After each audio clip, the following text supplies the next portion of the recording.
आइए आपके सामने हम खाली युद्ध के बारे में रोचक तथ्य प्रस्तुत करें। मामला बहुत ही बड़ा रोचक होता जा रहा। सच तो यह है कि जो ईरान पर थोपा गया युद्ध ईरान ने जीत लिया है, और वो एक धर्म युद्ध था। वो दो भागों में था। एक भाग में ईरान ने अपनी जीत दर्ज करा ली है, अमेरिका और इजराइल घुटनों पर है, और अब उनको कोई रास्ता नहीं सूझ रहा है कि किस तरीके से इस जंजाल से बाहर निकला जाए। मामला अति रोचक हो चुका था। अब आखिरकार ये बेचैन है, घबराए हुए हैं, भारी नुकसान भी हो रहा है। मामला बड़ा विचित्र हो गया। तो इन्होंने, अमेरिका और इजराइल ने एक नई चाल खेली। इन्होंने अपने दो तीन तीन जो इनके विश्वसनीय आदमी थे उनको कहा कि भैया आप अब जाके ईरान से बात करो कि वो युद्ध विराम करे, और हम सब तैयार हैं। अब वो ईरान को किन किन बातों पर सहमत कर सकेंगे, ये अभी मामला उलझा हुआ है। ईरान ने तो अपनी 6 शर्तें स्वीकार प्रस्तुत कर दी है, और इजराइल और अमेरिका को वो शर्तें स्वीकार करना पड़ेगी, तो ही युद्ध विराम होगा, अन्यथा नहीं होगा। और यदि युद्ध विराम नहीं हुआ ना, तो इजराइल तो तबाह हो ही गया है और हो जाएगा, किंतु अमेरिका को भी बड़े तकलीफ और कष्ट झेलना पड़ेंगे। हमने सुझाव दिया था कि अब ये जो मिसाइलों से इतने हमले हो रहे हैं ना, ये तो ठीक है, आप कीजिए, करते रहिए। अब तो ईरान ने अपनी नई नई तरह की मिसाइलें निकाल ली है, उनका प्रयोग भी हो रहा है। और ये डांसिंग मिसाइल तो है ना, बड़ी विचित्र स्थिति में आ गई है। अब देखते हैं क्या होता है। तो हमने ईरान के सरकार को, ईरान के सैन्य प्रशासन को एक सुझाव दिया। जब अमेरिका को पूरा ही झुकाना है, अमेरिका पूरा झुक जाएगा। अब इसके लिए एकमात्र और सबसे बड़ा सक्षम शस्त्र है, वो है कि 9/11 जैसे ईरान पर हमले किए जाएं, और एक जगह नहीं, 2, 3, 4, 5 जो बड़े बड़े शहर हैं जहाँ पर से सब कुछ होता है ना, वहाँ पर 9/11 जैसे हमले किए जाए। ईरान पानी पानी हो जाएगा, कर देगा अमेरिका को। हमारा मामला है, देखते हैं क्या होता है क्या नहीं होता है। अब अमेरिका की तो इज्जत समाप्त हो गई। ट्रम्प भी विचलित हैं, वो तो अब उनको न जाने क्या सनक सवार होती जा रही है। 48 घंटे का अल्टीमेटम दिया, वो भी जो धरा रहेगा, और ईरान ने इजराइल पर फिर हमला कर दी। करेगा, वो तो निश्चित करेगा। आपने जितनी छाती राजनीति खेली है ना, वो सब उसका बदला तो ईरान लेगा ही, और लेना भी चाहिए। और ईरान को एक ने बहुत अच्छी बात कही है हॉर्मुज को लेकर। उसने कहा कि हम ये हॉर्मुज पर अपना एकाधिकार नहीं चाहते, हमारा जो है ना टोल टैक्स दीजिए और अपने जहाज निकालिए, हम उनको रोक नहीं रहे, उनको नुकसान भी नहीं होगा, किंतु हम उन्हीं जहाज़ों को परमिशन देंगे जो हमारे मित्र राष्ट्र हैं। अन्य जो अमेरिका और इजराइल के समर्थक राष्ट्रों को हम बिल्कुल छूट नहीं देंगे। इस घोषणा से अरब राष्ट्रों में तो खुशी की लहर हुई। अब वो इजहार नहीं कर रहे हैं, उसको प्रस्तुत नहीं कर रहे, वो बात दूसरी है, परंतु वो भी खुश हुए कि चलो ईरान ने एक लचीला रुख अपनाया और हॉर्मुज को लेकर सारी स्थिति स्पष्ट कर दी। अब अमेरिका ने जो धोख दी ने कि हम जल संसाधनों को नष्ट कर देंगे, उन पे हमला कर देंगे, कोई बात नहीं, आप कीजिए। परंतु ईरान ने और उल्टा ये कह दिया कि यदि आपने हमारे जल संसाधन पर हमला किया ना, तो हम अरब के जितने भी जल संसाधन हैं सब पर मिसाइल से हमला करेंगे, पानी के लिए त्राही त्राही हो जाएगी। मामला बड़ा विचित्र हो गया।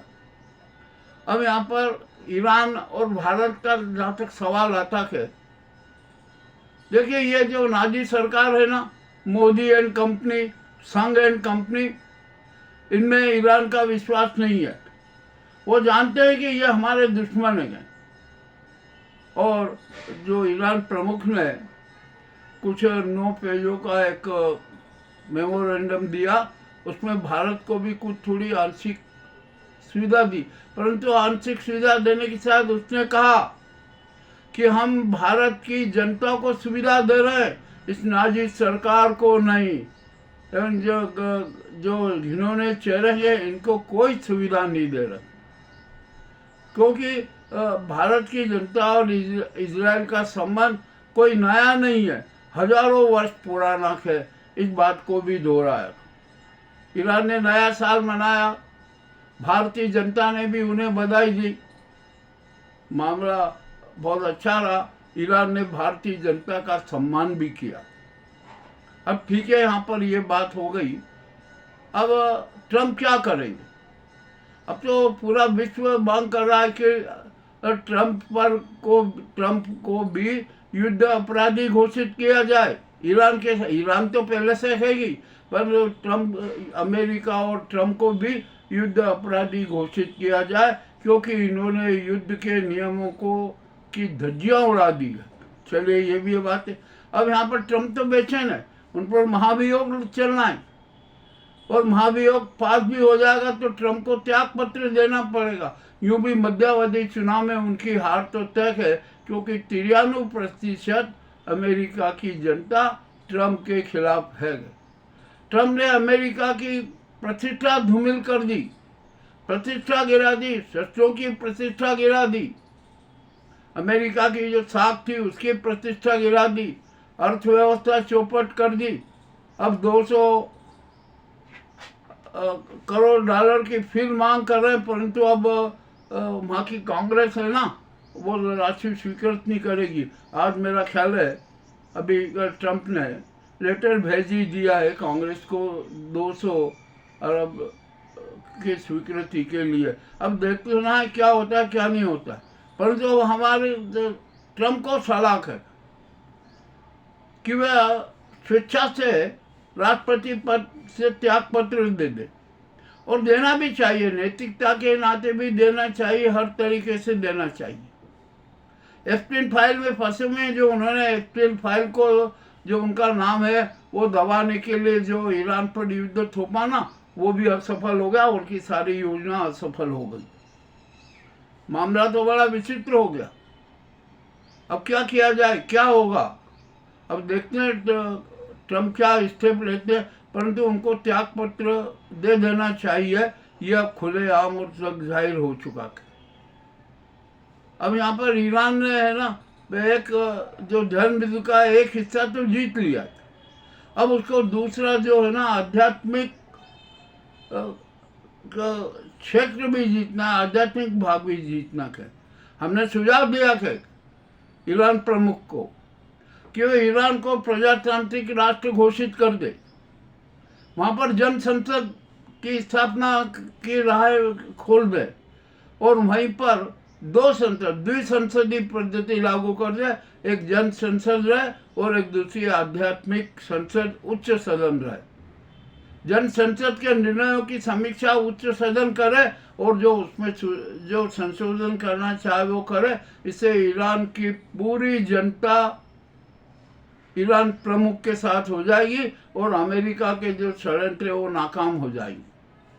हमने एक और सुझाव दिया कि अब आप इस्लामिक गणराज्य बनाने की प्रक्रिया भी शुरू कर दीजिए, मुस्लिम राष्ट्रों की एक गोलमेज सम्मेलन में बुला लीजिए, और जो उलेमा है उनका एक संयुक्त गोलमेज सम्मेलन बुला लीजिए, उसमें सारी बातें रख दीजिए। और जो शिया और सुन्नी का जो विवाद है ना, जो एक दीवार खड़ी, उस दीवार को ढा दीजिए। ये भी मामला बहुत जरूरी है। अब देखते हैं जो ईरान के प्रमुख कौन सा स्टेप लेते हैं। अब अमेरिका की एक बहुत बड़ी चाल है, उसने अरब राष्ट्रों को एक ऐसा दाव खेल दिया कि किसी को है नहीं। अरे उन्होंने कहा कि ये जो ईरान से युद्ध किया है ना, वो तो हमने सुन्नी मुसलमानों की रक्षा के लिए किया। यानी अब ये अरब में अपना दाव फैलाने के लिए और अरब को लूटने के लिए अमेरिका ने ये दाव खेला। जो इजराइल है वो तो ग्रेटर इजराइल बनाने की बात कर रहा था, उसके भी सपने सब चकनाचूर हो गए। अब तो और भी मामला विचित्र हो गया। तो ईरान प्रमुख को हमने जो सुझाव दिया उस पर भी विचार करना चाहिए। भाई सुझाव देना दे सकते हैं, कोई ज़रूरी नहीं है कि वो उन पर लागू हो, वो उनके समझ में आए तो मान्य करे, जनहित में करे। और ईरान में एक बात बता दूं, अब ईरान में निरक्षरता है ही नहीं, वहाँ पर 95% तो शिक्षित हैं, ये भी एक बात जान लीजिए। और जहाँ पर 95% की साक्षरता होती है, शिक्षितता होती है ना, वो राष्ट्र कभी भी कहीं पर भी हारता नहीं है, उसका पतन नहीं होता कि उसका बहुमुखी विकास होता है। और अमेरिका और इजराइल भूल गए थे कि ईरान के पास में कितने मिसाइलों का भंडार है, कितना ड्रोन का भंडार है, कितने वो उत्पादन करता है मिसाइलों के और ड्रोन के। लोग कहते हैं कि ईरान के पास में परमाणु बम नहीं है, परंतु हमें जो स्पष्ट सूत्रों से पता ही लगा, और जो उनके बयान आए ना कि ईरान के पास में 11 से अधिक बमों का भंडार है, और वो उनका उपयोग है ना 9/11 जैसे हमलों के लिए ही करेगा। रूस के भी परमाणु बम की सहायता मिलेगी, चीन के भी परमाणु बम की सहायता मिलेगी, उत्तरी कोरिया के परमाणु बमों की भी सहायता मिलेगी। इन्हें ईरान के पास में परमाणु बमों का भी भंडार है। ये भी अब अमेरिका और इजराइल ये भ्रांतियां दूर कर ले, मामला और भी ज़्यादा क्लिष्ट होता जा रहा है। यहाँ राष्ट्रसंघ की भूमिका भी बड़ी संदिग्ध लग रही है। अब तो राष्ट्रसंघ में भी बदलाव होना चाहिए। राष्ट्रसंघ को युद्ध विराम के लिए पहल करना चाहिए, तो उसने पहल करने की बजाय पश्चिमी राष्ट्रों का पक्ष वाली बात रख दी। अरे ईरान ने जो 6 शर्तें रखी हैं, उन शर्तों को आधार बनाकर और उसमें जो आप संशोधन करना चाहो वो संशोधन करके युद्ध विराम तत्काल कराना था, परंतु नहीं कराया गया। अब गुटरेज जी है ना, वो कुछ भी कहते रहे, मगर अब तो समूचा विश्व कह रहा कि राष्ट्र संघ में जो शक्तिशाली राष्ट्र है ना, जो उनका वीटो पावर है वो भी समाप्त कर देना चाहिए। वीटो पावर के कारण ही राष्ट्र संघ असफल हुआ है। तो जिस दिन ये वीटो पावर समाप्त हो जाएंगे ना महाशक्तियों के, उस दिन राष्ट्र संघ बेहद सफल होगा। वर्तमान में तो राष्ट्र संघ की खूब आलोचना हो रही है, इसमें भी कोई शंका नहीं है। चलिए अब जो भी बात है ना ये सारी हो गई। अब हम थोड़ी भारत की बात कर रहे हैं। भारत में तो और स्थिति बदतर होती जा रही है। यहाँ पर झूठ की चादर इतनी फैला दी है कि हद से ज़्यादा। जिसकी क्या बात करें, ये तो झूठ है ना। अरे कितना बड़ा झूठ बोल दिया भाजपा के प्रवक्ता ने, राज्यसभा के सांसद सुधांशु त्रिवेदी ने, कि एप्टिन फाइल में राहुल गांधी, सोनिया गांधी दल का नाम है, और उन्होंने तो यहाँ तक कह दिया कि महात्मा गांधी का भी नाम एप्टिन फाइल में। अरे यार इतनी मूर्खता तो मत करो, इतना सफ़ेद झूठ तो मत बोलो। महात्मा गांधी का निधन 1947 में हो गया था, एप्टिन का जन्म 1980 में हुआ, तो कहाँ से फाइल में नाम आ गया? आप जरा बताइए कि इतने झूठ बोलने में शर्म आना चाहिए। आप झूठ ही झूठ बोले जा रहे हैं, अभी तक कितना झूठ बोले। और एक बात मैं स्पष्ट कह दूं कि संसद में और जनता के सामने झूठ बोलना बहुत बड़ा अपराध होता है। अबे कांग्रेसी तो है ना, न जाने हाथ मल रहे। अरे आपको ये कहना चाहिए, सुप्रीम कोर्ट में याचिका दायर करना चाहिए कि जो संसद में झूठ बोला जाता है ऐसे सांसद की सदस्यता रद्द करनी चाहिए, रद्द होना चाहिए। अब करना चाहिए उनको। और यहाँ की जो गोदी मोदी मीडिया है ना, इसकी तो बात ही छोड़ दीजिए। ये तो सब खत्म हो गया, ये तो गुलाम है, बंधुआ मजदूर हैं, नाजी और सरकार और चमचों की, कारपोरेट्स के जूतों की पालिश अपनी जुबान से करते हैं। ये तो अपनी मरी आत्मा का बोझ ढो रहे हैं। अब क्या किया जाए, इनका उपचार क्या है? कुछ भी नहीं है। और यहाँ पर अब बड़ी विचित्र और बात हो रही है कि भारत को अडानी, अंबानी और कॉर्पोरेट जगत का गुलाम बनाया जा रहा है। भारत की जो विरासत है वो बेची जा रही है। ये अडानी के लिए ये मोदी जी क्या क्या कर रहे हैं, कुछ समझ में नहीं आ रहा। और इतना झूठ बोल रहा है कि जिसकी कोई सीमा नहीं। अरे जनता मूर्ख नहीं है, जनता विवेकवादी है, जनता समझती है।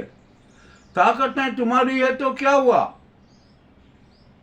परंतु ईश्वर तो हमारा है, राष्ट्र तो हमारा है। हम सबकी सूरतें दिखा देते हैं, जनता सबकी सूरत दिखा देती है। ये आईना तो जनता का है। मामला बड़ा विचित्र हो गया है। अब ये मोदी एंड कंपनी है ना, इस पे भी अब प्रहार होगा। इनों के भी खत्म हो गया इनका नाजीबाद।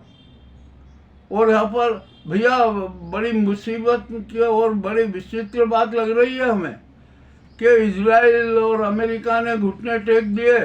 अब वो परास्त हो गए, युद्ध से बाहर निकलने जा रहे हैं। तो ये जो गुजराती गैंग है, सरकार है और ये संघ है, अरे मातम सभा क्यों नहीं करना है, श्रद्धांजलि सभा क्यों नहीं करना है? इनको तो करना चाहिए ना। ये तो मातम में रहना चाहिए इनको कि अरे हमारे सारे सपने ध्वस्त हो गए। अब तो हिंदू मुस्लिम की बात भी खत्म हो गई। अब जिसने भी हिंदू मुस्लिम की बात की ना, वो राष्ट्रद्रोही माना जाएगा। ये भी हम आज स्पष्ट रूप से कह रहे हैं। चलिए ठीक है, जो एक है ये कड़वी कड़वी बातें हमें प्रस्तुत करना थी हमें की। और अब ईरान ने तो एक और नया नाटक कर दिया। कल उसने इजराइल पर मिसाइल डाली, 2-3 मिसाइल डाली।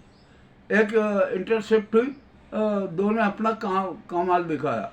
और जब जो उसकी मिसाइलें थी ना, जिसको इंटरसेप्ट किया था, उसके विस्फोट से पूरा आकाश नीला हो गया। इजराइल का पूरा आकाश नीला हो गया। तो इसमें ऐसा कौन सा केमिकल था जो उसने आकाश को नीला कर दिया? और आकाश नीला होने के बाद में वहाँ पर हल्की पीली रोशनी भी हुई। ये समझ लीजिए कि ईरान के पास में कितने घातक हथियार हैं। और ईरान ने जंग जीत ली है। हम ईरान की जनता को बधाई देते हैं, ईरान के नेतृत्व को बधाई देते हैं कि उन्होंने धर्म युद्ध में पहली जीत तो दर्ज कर ली है और दूसरी जीत भी तुरंत ही दर्ज कर लेंगे। हमने सुझाव भेज दिया, भारत की जनता ने सुझाव दे दिया कि ईरान की सांस्कृतिक केंद्र है ना, उसके मार्फत से हमने जनता ने सुझाव दिया है, वो ईरान के सुप्रीमो तक पहुंच जाएगा। ये भी हमें पूरा विश्वास है।